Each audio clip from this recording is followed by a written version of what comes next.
Pemerintah Kabupaten Kutai Timur mengambil langkah strategis dalam memerangi stunting dengan menyusun standar operasional prosedur atau SOP bertajuk Cap Jempol Stop Stunting pasca dilaunching oleh Bupati Ardiansyah Sulaiman. Inisiatif yang digagas melalui Dinas Pengendalian Penduduk dan Keluarga Berencana atau DPPKB untuk menjadi senjata ampuh untuk mempercepat penurunan angka stunting di tuah bumi untung benua. Kegiatan penyusunan SOP ini berlangsung selama 2 hari, mulai Rabu 29/10/2025 hingga Kamis 30/10/2025. Dalam kesempatan itu, Ahmad Sunaidi, Kepala DPPKB Kutim, mewakili Wabub Haji Mahyunadi, menjelaskan SOP ini akan menjadi panduan pelayanan terpadu yang mengedepankan pendekatan jemput bola. Lebih lanjut, Ahmad Sunaidi menekankan setiap OPD memiliki peran unik dalam upaya penanganan stunting. SOP ini akan menjabarkan secara rinci bagaimana setiap OPD berkontribusi sesuai dengan tugas dan fungsinya masing-masing. Misalnya kalau kita bicara lagi, misalnya Dinas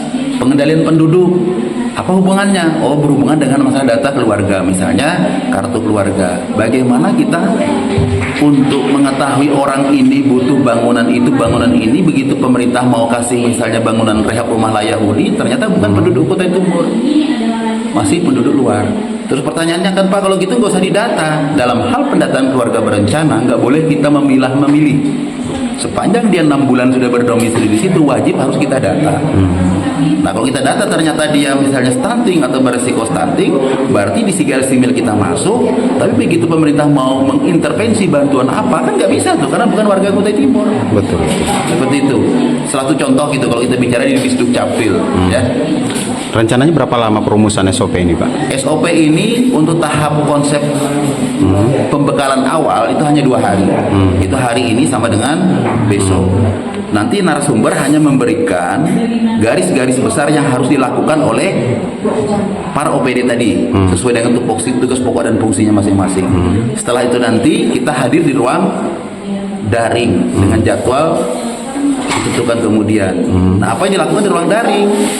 Fasilitator nanti dari media suara kita dari LAN nanti akan mengevaluasi. Hari ini kan lebih pada mengidentifikasi nih. Nah, setelah identifikasi dia susun, nanti baru dievaluasi. Oh, begitu. Kalau berbicara misalnya layanan jemput bola untuk PAUD HI itu harusnya tuh begini. Nah, nanti disempurnakan lagi lewat media daring. Lebih lanjut, penyusunan SOP ini menghadirkan narasumber dari Pusjar SKPP LAN RI Samarinda, yaitu PLT Kepala Pusjar SKPP LAN RI Samarinda Dr. Rahmat Suparman SPDMA dan Koordinator Widya Syuara Pusjar SKPP LAN RI Samarinda Dr. Fajar Iswahyudi MA, didampingi Widya Iswara Ahli Pertama Itchen Dayesa MA. Ditargetkan SOP Cap Jempol Stop Stunting ini dapat difinalisasi sebelum akhir tahun dan ditetapkan melalui surat keputusan Bupati atau peraturan Bupati. SOP ini dapat menjadi landasan yang kuat dalam mendukung program unggulan Bupati Kutim yang ke-22.